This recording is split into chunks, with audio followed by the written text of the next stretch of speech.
mga nalilink sa'yo, pati... Since nga, nanayanayan ko si Tito Ogie, so nahingaw advice sa kanya ano ba kailangan gawin. So, gawin na kung alam mo namang hindi totoo. So, Dedma. So, ako po, Dedma, and ayun lang yung kailangan mong itindihan, isipin mo lang ang sarili mo. Kasi kung iisipin mo yung mga bagay na hindi mo kayang kontrolin, talagang masistress po talaga. Affected ka rin before. Yan, katulad ka, di ba yung mga lumabas issue, pati kay yung politician nga, sa kay Kong Alvin. Actually, first time ko yun, so sabi ko, ano bang gagawin ko? So, dinedma ko na lang talaga din yun.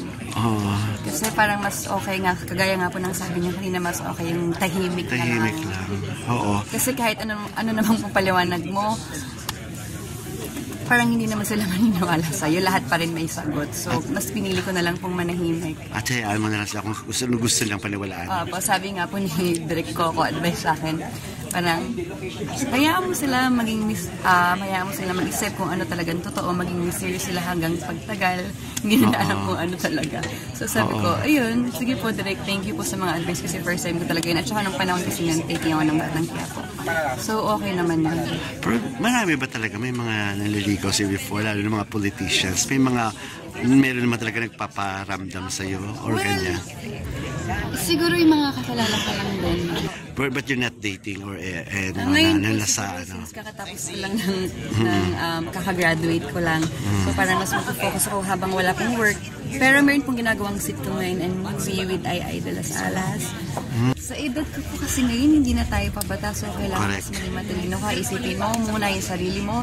Tama ba itong papasukin mo? Tama ba? Ready ka na ba? Pasukin itong pakikipagrelasyon. So, feeling ko, hintayin ko na lang dumating kapag okay na. Kapag feeling ko, ito na yon pagkakataon, why not? Kasi mararamdaman ko na kapag yung tao na para sa akin na talaga.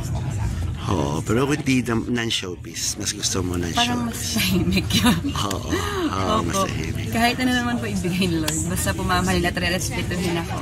After noon po, nung iba na po ng community sa Batang Quiapo, nag-enroll po ulit ako ng culinary. Tinapos ko po yung pag-aaral ko.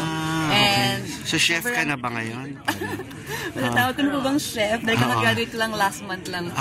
Okay. Oo. So, may plano mo mag-restaurant business? Yes, since sabi ko nga yung hilig ko is magluto talaga kahit hindi pa ako nag-aaral. Before, super luto talaga ako. Nagtatanong ko sa kasama ko sa bahay paano magluto ng ganito ganyan. So, parang binabala ko rin po talaga for now, kahit coffee shop. Kasi sa culinary po, hindi lang po siya nangluto ng ulam.